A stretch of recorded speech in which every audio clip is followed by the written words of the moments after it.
Good day, everybody. So today we're going to have another new lesson, and we're going to discuss about the different trends in media and information technology. Um, Last time we have discussed about the different opportunities, about the different challenges and the power of media that could affect our lives, right? So we discussed the different activities or the different things that could happen when you do blogs, when you do, and when you use social media, when you do collaborative learning or collaborative projects with other people. So we discussed a lot of things. So I hope that you learned something from that lesson that you could apply in your own lives. Okay, if, especially with the use of media.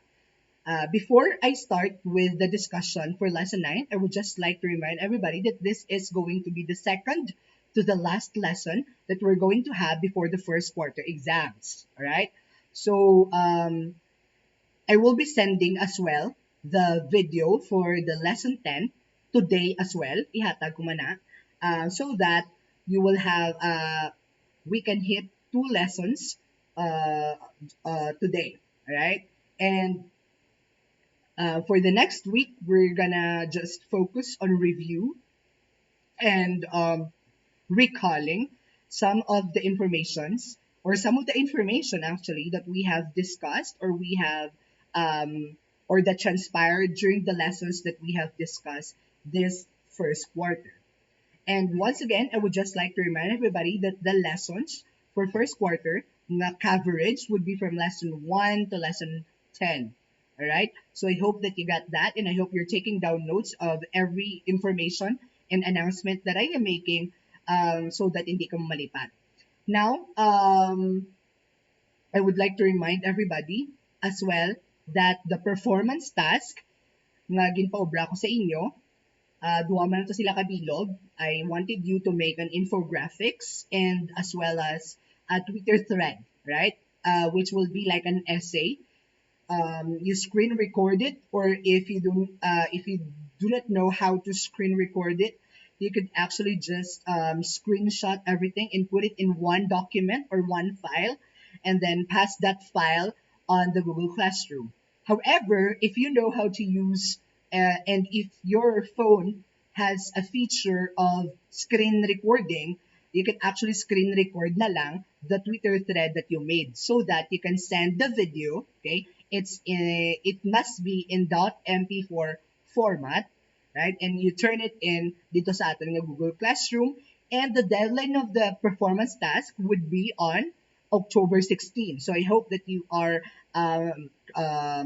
you're careful, you're very careful with following the instructions na ginawa panghatag ko, especially that the instructions that I am making, I just deliver it through a video and through this video. All right.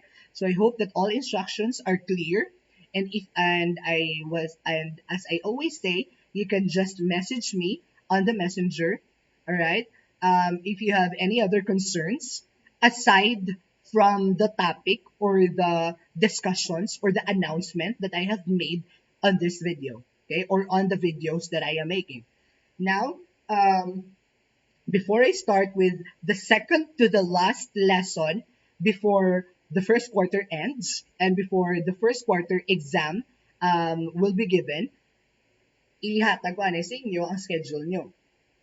Right? So, I would always repeat this one kaya parang hindi ka malipat sa schedule nyo sa akon. Right? So, on FELIXTOWE, I would usually I would usually send the link by 10 a.m. FREMANTLE is by 1 p.m. and HAMBURG is by 3 p.m. All right, so I hope that you are following this time schedule.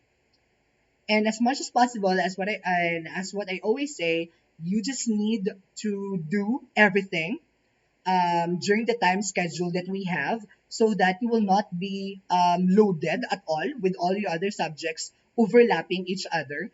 Kung mag-ubra ka pa ya by tomorrow or any other day pagid, and amo na ang tambak na yung mga ubra, then hindi ka na basic makafocus sa mga subjects nyo.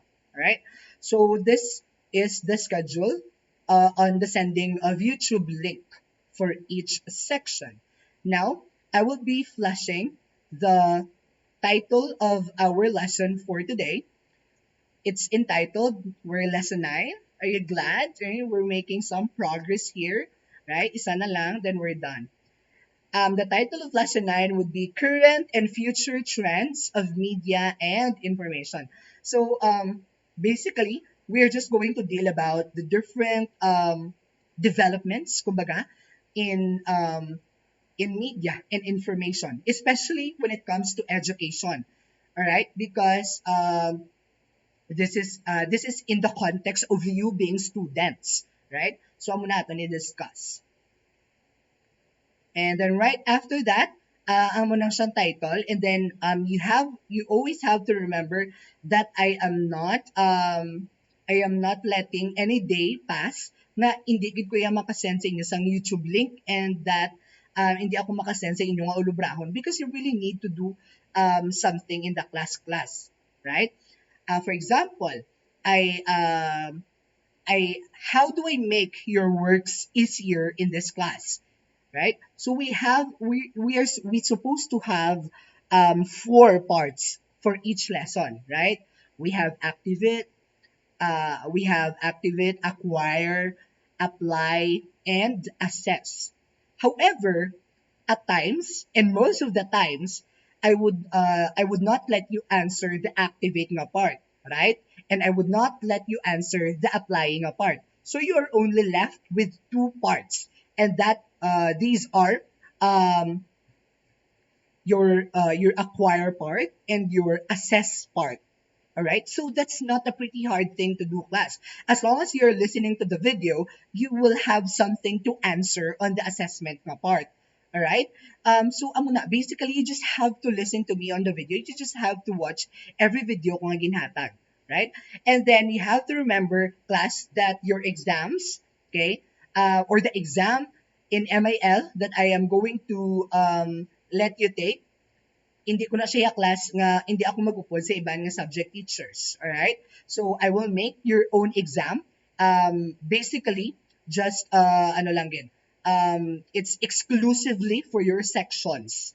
Alright? It's for FELIXTOWE, FREMANTLE, and HAMBURG alone. Kung budlay, medyo budlay ang exam, so prepare yourself, because you really have to study. Alright? So if whatever you look at me, kay kung nambudlayan, kamasakon ko naingit, kamasakon, because I am giving you, I am really completing everything from the very beginning of the lesson for this chapter, lesson 1, lesson up to lesson 10, non-stop, because that's just the way it is. Okay? Dapat ninyo na matun-an, because importante ng MIL nga subject, right? Because it is the trend today, and you have to know, or you have to acquire some knowledge with the class na you're able to deliver, or you're able to execute later on sa inyo naman nga real life situation. Okay? So hindi ako yung magpa-skip lesson. Okay? Wala ko yung skip lesson, hindi kita mag-skip sang assessment, dapat tanan ang sira naton kay hapos malang class. Alright? Wala man ko gahatag sa mga tig-30 gid, tig-pulo lang gid, right? So, hindi man na siguro budlay sa inyo, because what's the purpose of our subject karon? Wala ka mo yung may ansiran, di ba? Wala. So, as what I say, this is not going to be just an easy job. Okay? Being a student is not an easy job. You must really need to do your best and strive harder in order for you to attain your goal. All right? So now, I am going to proceed to the activities that you're going to do for lesson 9. So what are some of the activities that you're going to do for lesson 9? So these are listed here. Acquiring a part, of course, but you do not need to do anything now on the acquiring a part, because this will be discussed on this video. And it's just basically, the main lesson. Assessing part is the quiz. Right after I send you this link, the quiz will be opened. And do not take the quiz if you think you're not prepared in terms of connectivity. Your stable internet connection, you don't have it, or you haven't learned something. Because let me tell you that the quizzes for lesson 9, lesson 10, they are some of the items are hard, okay? So you really have to study because I really made it myself, okay? Wala akong nag-search sa internet just to give you items nga answeran ninyo, all right? So some of the discussions that we're having, and you have to review everything kaya amo ginang magwa exactly sa exams, right? Sa MIL. So I hope you are um yung magwa kamo pala quiz class, wala lang kamo nagwa quiz for the sake of just taking the quiz. You want to take the quiz because you really want to learn something, okay? I-correct mong mga mistakes mo, for example, and of course, para may mabalaan ka naman nga something that you could apply base on the exam. Okay? Next, deadline. Sanong deadline, sir, sang lesson 9? Saan mo i-close? Okay, for the lesson 9, it's entitled Current and Future Trends of Media and Information. When will I close the whole lesson? I will close it on Sunday, Domingo class, October 11, 2020, at exactly 11:59 p.m. Once it's over 11:59 p.m. All right, so it's past 11:59 p.m. already. I will close the exams or the quiz or the whole lesson. Ibilin ko lang ang acquiring a part kaya para may matunan ka mo for the exam. All right? Now we're going to proceed to our discussion, right? So here is our discussion.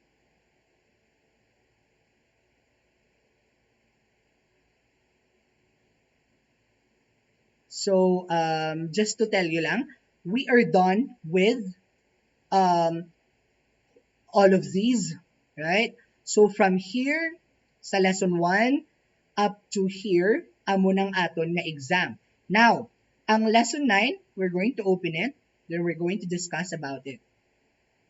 So, let's go to acquire part. No? Okay, so we're going to start our discussion with knowing first, all right, so what's the title? It's the current and future trends of media and information. All right, so now we're going to tackle first about MOOC. What is MOOC? Okay, WOC. What is MOOC? Technology has gone, but first, we're going to have first an introduction of the lesson. Right? Importante sa class. At least we're going to have an idea already of what to expect for this lesson. Technology has gone very far and it has made a lot of changes around the world. Do you agree with it? Of course, you agree with it. You have no choice. Communication has become so advanced that it has made information production, consumption, and sharing very easy. As what we always say in this class, the communication class, it has really become um, at the tip of our fingers already, right? Just with the click of our fingers on our phones or on the gadgets, we can actually share or get information. And that is one of the most advantageous thing that we could ever imagine that media could discover and could offer to us. We no longer must wait for weeks or months for our letter or message to be received because nowadays it's just one tap and a second away from the receiver. For example, not before, we have this what we call pen pal, right? We have what we call a writing pabla class of letters, and we have to send it via post office, all right? And the letter will be delivered to the recipient of our letter in any part of the country or in any part of the globe, right? That was before. How about subong? Okay, because of technology, right? Because of the advanced technology that we have, para nagija class, okay, we can just actually access everything and we could actually send sa aton nga mga loved ones even if they are very far away. Okay? Especially with the messages, with the greetings natin nga ginapanghamban. Um, ang mga post office, yes sir, ano subong ilang mga obra, right? Sa mga post office class, dila na daguro subong gadil ang sa mga with matters regarding sa may BIR, pero not entirely nga daw BIR gid class ha. Okay? For example, may mga letters mangyapon nga ginapang send. For example, mga formal letters gid coming from a company abe, from SSS, from government offices, that they just cannot send sa may email, right, or sa Gmail, hindi nila ma-send, kay kinahanglan gid sang hard copy, so they send it sa may post office. Pero let's accept the fact already nga ang sa post office nga obra ko, no, with the advancement of technology, daw na ibanan class. Alright? Normal face-to-face transactions and process has migrated to online process. Alright? So what do you mean by this what we call by this sentence? Kaginhambal ta, nga daw nag ano na siya, daw nag online na gid ang tanan. Right? Is it because of is it just because ang communication na ang communication nag-advance na gid? Of course, right? May mga new technologies na subong, of course may ara. And then kinahanglan pa naton maghulat sa aton nga mga letters to be delivered, okay, sa aton nga pasahan sina, di ba? Hindi na. Alright?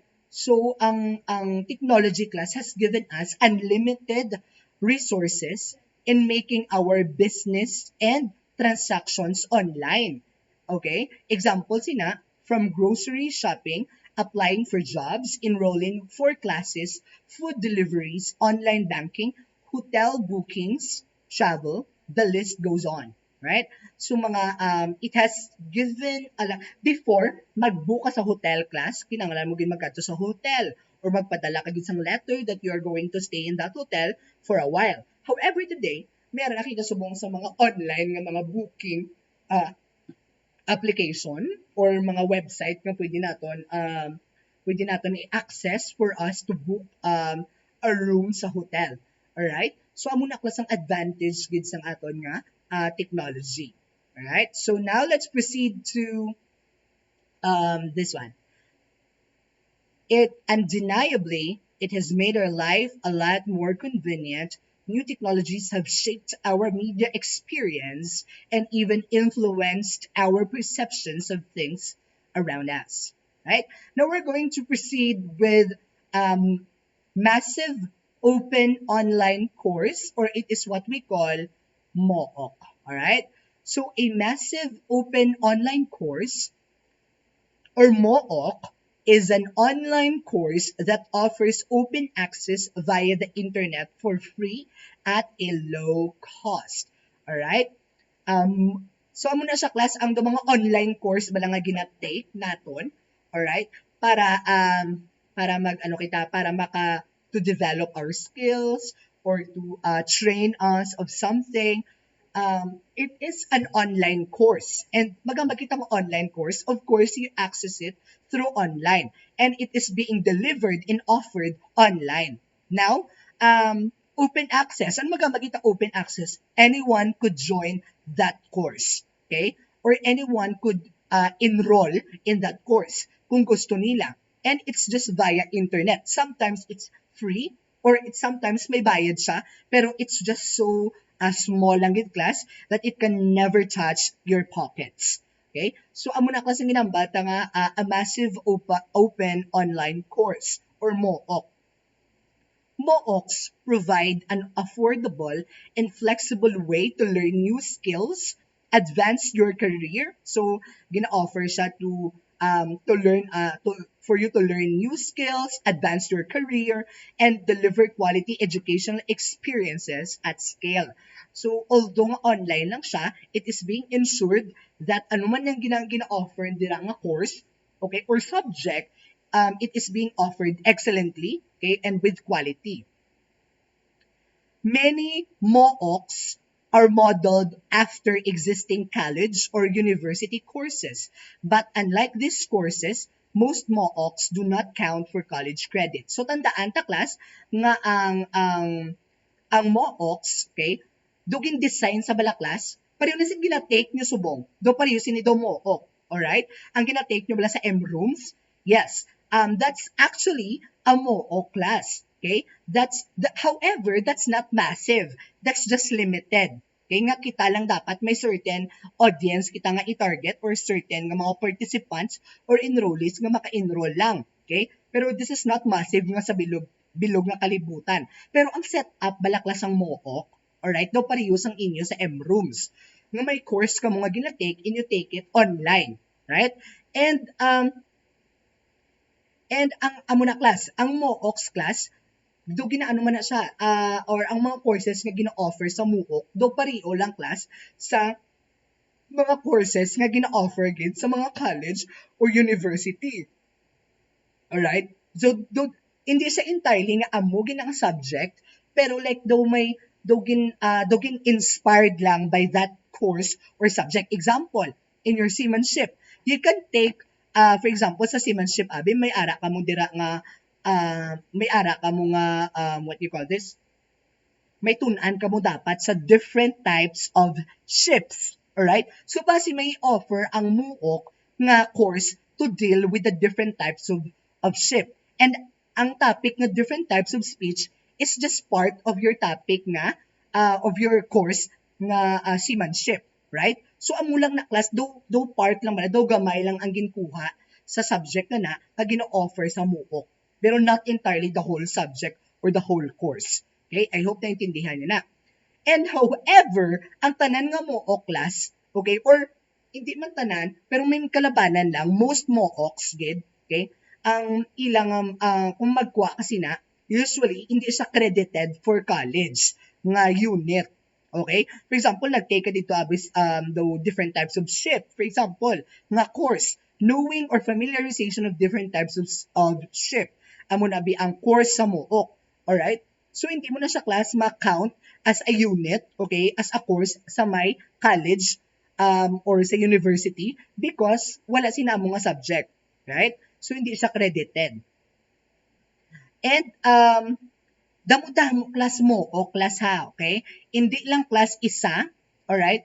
Ang magamba kita mo, though it's an umbrella term. Again, okay? So, always when I use ang umbrella term, kita mo sa usage, alright? So, do umbrella term siya wala class, do general term siya, and then may different branches ha, or may different siya nga mga types, alright? So, ang mo o class, amo man na, may different classifications man siya, or may different man siya nga types, alright? So, there are some exceptions, hindi lang isang mo o kadamo sila. There are some exceptions, however, with a few providers offering certificates of completion if students take proficiency exams. May mga condition class, so dapat before ka mag-take sang MOOC or enroll sa MOOC, dapat mapasara mo na ang proficiency exam. It could be a post-test, or it could be a pre-test, or it could be a pre-test or a diagnostic test, or partnering with more traditional online programs to offer for credit courses. Now, this is MOOC, massive. There may be 100,000 plus, right, students in a MOOC. So, pila lang dapat class, right? So, pila pwede ang ma-enroll sa isa ka course sa MOOC. Okay? Pwede hindi lang class nga isa, 40, 100. It could be 100,000 or even 300,000 and more in just one course. Anyone, anywhere can register for these courses. Open. Online. Coursework is delivered entirely over the internet. Alright? And course MOOCs are very similar to most online college courses. Okay? Just like ang ginakuha naton subong. It's just like a MOOC. However, it's not massive. Kaya hindi siya tanan ganyan. And hindi siya open. Right? Though hindi siya black class nga, it's targeted. Okay? Amo nang aton nga M-rooms. As their name suggests, many MOOCs have huge class sizes. Alright? With the largest on record. Ano gani class? Because this is an open class, hindi siya class face-to-face. This is an open class, so pwede tanan maka-intra or anywhere in the world. Or anyone in the world. With the largest on record topping out at over 300,000 students. Another important element of a MOOC is open licensing. Okay? This can apply not only to the course itself, which offers open enrollment, but also to the content, structure, and resources employed by the course, allowing anyone, anywhere to sign up and take the course. Okay? While the technology is still improving, The learning experience is both enjoyable and satisfying. Class niya, nakita mga distance learning, magamba kita bala class nga distance learning. For example, ari di ang eskwelahan, nag-offer sang course. Dali sa, for example, sa Iloilo. Din ang makuha sina sa Gua, sa Germany, sa iban nga pungsod or sa iban nga countries, then that's what we call distance learning. And you just interact with one another via the internet. The teacher and the student will just interact via internet, okay, or online. And that's what we call distance learning. Sa ang UP class, meron na sila open university and that nga online class. And it means pwede ka ka-join dira o pwede ka ka-enroll dira kung gusto mo may i-enhance imo nga skill or imo nga skill or imo nga career, for example, or training mo. Alright? So, tandaan ta class nga mga mo, okay class, hindi kasi class for intended, gidya class nga waon mo for you to have a unit on that. Okay? Kaya wala siya gina-credit ganun sa college, just what I said. So, inaya for just to improve your learning, improve your experience, or improve your talent or your skill. Okay? Or for career development. There are limits in information access as long as you know where to find alternative sources such as MOOCs. Right? So, let's know some examples of MOOCs that are open in the internet. Coursera, for example. Coursera is an education platform that partners with top universities and organizations worldwide to, to offer courses online for anyone to take for free. All right? So Coursera, that's the logo of Coursera. Next, edX or EDS or edX. The educational platform edX was founded by Harvard University, of course you know Harvard University, and Massachusetts Institute of Technology or MIT, right? Si Iron Man, dili gyud magpasa MIT, basta do MIT aging graduatean, I don't know. I forgot the name of the school. It is an online learning based multiple course holding platform that invites students to learn skills that would benefit them in either their personal or career lives. So that's edX, right? So now let's proceed to Udemy. Okay, Udemy, hindi UG. Udemy, ha? Udemy is an online learning and teaching marketplace with over 100,000 courses. All right, so whooping 100,000 courses and 24 million students. So far, gulong pinakadako is the Udemy. Alright, so I hope you learned something about MOOCs, right? Now we're going to proceed to ubiquitous learning. What is ubiquitous learning? Ubiquitous learning can be defined as an everyday learning environment that is supported by mobile and embedded computers and wireless networks in our everyday lives. Okay, so this can be defined as an all-day learning environment supported by technology class. Okay, such as wearables. We're going to discuss about wearables later on. It is enriched with interaction with the materials as well as other people, materials and other people, and can be accessed anywhere and anytime. Magamba kita ubiquitous learning. It is personalized, magamba kita personalized, dogin customized gid siya bala class. Alright? So it is personalized to the user and its environment is a mixture of real reality and virtual reality. Right? We're going to proceed here. It is aimed to provide learners with content and interaction anytime and anywhere, as what I've said. The learning process includes the real-life experience, augmented with virtual information, and is adapted to the learner and learner's environment. Or one very good example, good class of ubiquitous learning is what we call the flipped classroom. Okay? Or the flipped classroom. This is one example. How do we do flipped classroom? For example, the eskwela ka mo. Okay? There is face-to-face interaction with the teacher and with the student. Now, before mag-start ang class, mahatag na anay class, ma-online. Okay? Sa, ano niha, sa flipped classroom. For example, mo-online ang teacher, then ang students, then at home, maubra sila sang assignment nila, tun-an nila tanan, ang answera nila tanan, or i-discuss lang via online ang tanan-tanan, tanan nga discussions, tanan nga dapat nila mabalaan and everything.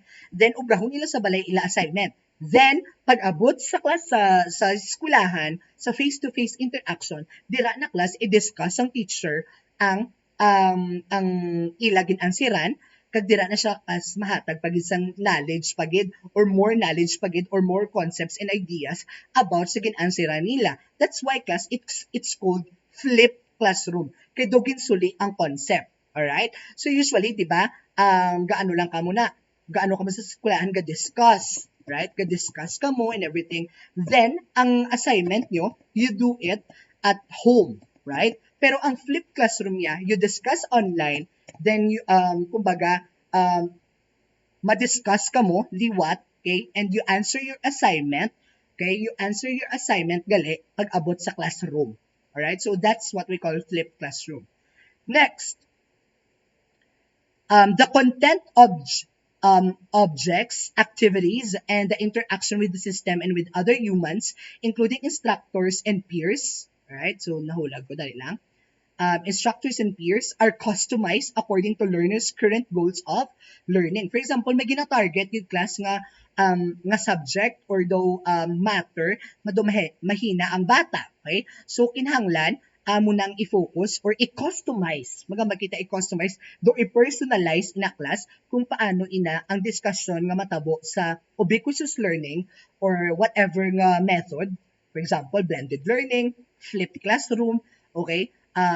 Pure online discussion, kung whatever it is nga ways ang teacher, dapat i-ano yan na class, i-design niya inang iya nga course or ang iya nga subject or ang iya nga discussion para makater kung anong kinahanglan sang bata. Okay? Nga dapat matun-an. Interest and preferences, cognitive characteristics, history, and current state of competency in the subject matter in hand. The characteristics and demands of the location, the technology being used as the medium and facilitator for learning. Okay, so medium class, magamba kita medium is the tool. Okay, anong tool nga ginagamit for learning? Okay, or ano nga tool, and that is technology. And the context of the situation in which the learning takes place. Alright? So, ano ko nang hambal naton? Ubiquitous learning aims to provide learners with content and interaction anytime and anywhere. So, if that is what it is, okay, so ano dapat kas ang hibaloon naton? Okay? Is there only one platform, sir, nga kinang gamiton in ubiquitous learning? May isa lang malaka platform. Example, Google Classroom lang gid? No. Okay? Damo platforms nga pwede gamiton. May M-Rooms, parisini. Alright? So, may Blackboard, may ano pa, may Google Classroom, may ano pa gid, may iban pa, may Facebook gani, right? So, damo class nga platform, may Zoom, right? The learning process is only limited to real life. Is it only limited to real life experiences class? Ang ubiquitous learning? Of course, no. Right? Of course not. Ang ubiquitous learning class, it takes into account gid or it takes into consideration ang technology. So, dapat may connection gid sa technology. The contents must be specifically designed for learners. Okay? So, even if it actually takes a lot of time, mag-ubra sina sang content man, may mga target nga content nga kinanglan ubrahon. However, ano gina siya class, ginapadalman gina class and gina-customize gina para makater ang needs ng learners. Example na, ari siya, face-to-face classroom aids, flipped, alright, hybrid, and fully online distance. So today, we're having fully online or distance nga type of learning. The best example of ubiquitous learning is blended learning, student-centered approach which integrates learning experiences in online and face-to-face environments. Paritubal sa ginambal ko class nga daw flipped classroom. It creates a learning experience where the learners can interact with other students at school, for example, instructor, and with the content or lesson material in an online environment. For example, ang blended learning atong pangambal ko nga ga-discuss ka mo sa online, then you do your assignment and interact with others when it comes to physical or face-to-face na setup.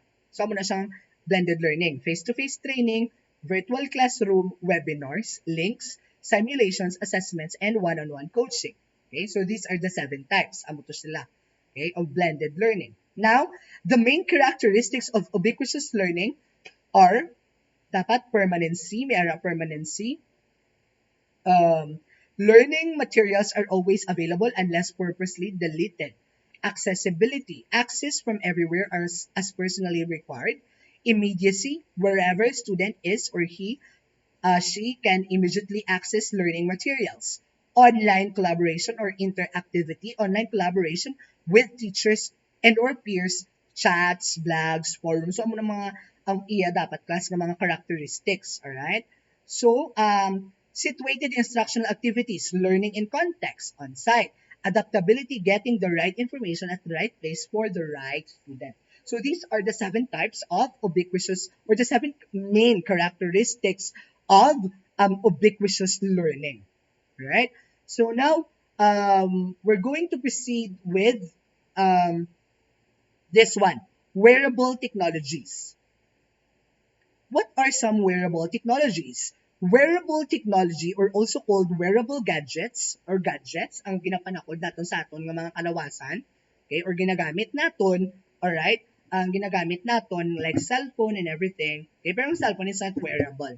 Is a category of technology devices that can be worn, ano mga magita worn, pwede siya masuksok, okay, by a consumer and often include tracking information related to health and fitness. For example, naklas ng mga galago na balakas ng may smartwatch, right? So that's one type of wearable technology.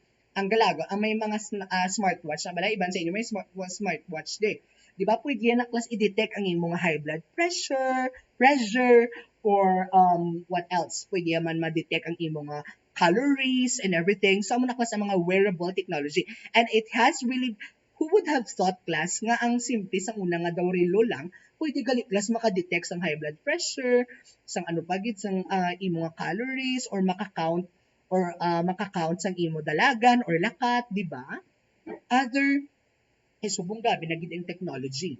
Other wearable tech gadgets include devices that have small motion sensors to take photos and sync with your mobile devices. What is wearable technology?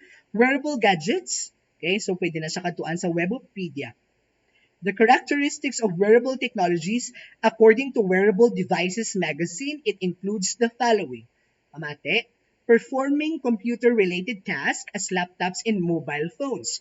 Provide sensory and scanning features such as biofeedback and tracking of physiological function that are typically not seen in mobile and laptop devices. Diba? Usually, mga laptop ta or mga cellphone ta cannot track our BP, diba? Pero mga wearable technology, class, pwede gid dyan. Alright? So, amo nang difference nila.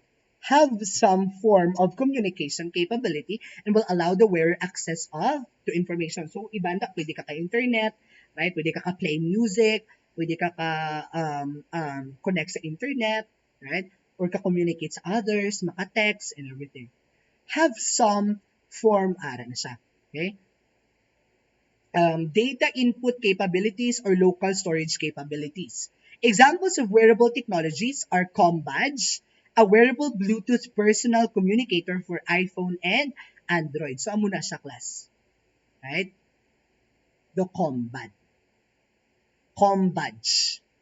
Muna tsura niya. Alright? So, Google Goggles, a downloadable image recognition application created by Google used for searches based on images taken by handheld devices. Alright? So, if you really cannot, if you want to search ang pangalan sang picture nga na or anong iyang origin, kay hindi mo balaan ang iyang ngalan, hindi mo ma-search, so may picture ka lang, so pwede mo na siya magamit ang Google Goggles. Dira mo dahil makita.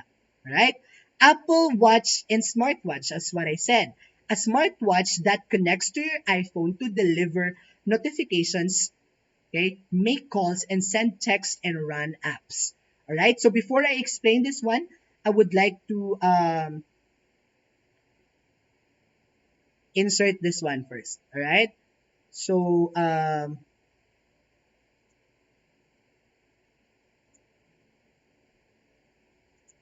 hari siya. Okay. So do it. You know the drill. Okay. Pareho sina. Comment down the time where this what you call this, where this list of names appeared on the video. Alright? So pareho man sa ginubran nyo dito man kamugyapon comment. Alright? So ano nga time nag-appear siya? Take note of it and then comment it down pag gusto ka mo. Comment it down on the YouTube video. Alright? So that is that one. Now let's proceed to um, the second one. Muna muna siya. Alright. Alright. Are you getting it? I hope you're getting it. Alright. Now let's proceed to Apple Watch. Alright. So muna class ang do mga tawag di mga relo na pwede kaka-text, kakatawag, play music, makaano imo nga imo nga time or ang imo nga calories or whatsoever nga sa health related mga issues and everything, so pwede na da ma-relate. Alright, so this is an example. An example of this one. Amo na siya.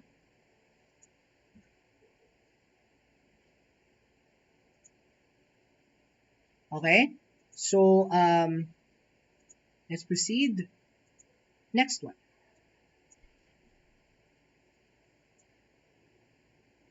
So, pwede na nga i-play lang ng video all by yourself there. Alright? So, mayroon na dira duwa. So, I hope you are going to listen to it and then try to learn something out of it. Alright? So, I think we are done already with our lesson 9. And I hope that you learned something from the discussions that we have with this lesson 9. Alright? So, prepare for the quiz and take the quiz after you watch the video. Alright? So, before I end, I would like to show first the last two groups na mag-comment sang ilang inog comments. Alright? So, you know the drill, everybody. Sama na sila. 1, 2, 3, 4, 5, 6, 7, 8, 9, 10. Alright? So I think we are done. We are done with lesson 9. We're done with lesson 9 and yes. Alright? So lesson 10, watch out for lesson 10 and make sure to watch the lesson 10 because I will have another set of instruction and announcement for that lesson. Alright? So I hope you will have a great day ahead of you, class. Okay, and do not forget to watch the lesson 10 because you need to answer man on the lesson 10. All right? So thank you so much for listening today. I hope you really learned something. Pasensya gid kidugatig up class. I don't know why. Basta nag-drink lang ko luya. All right? So thank you everybody for listening. Have a nice day ahead of you. Thank you. God bless.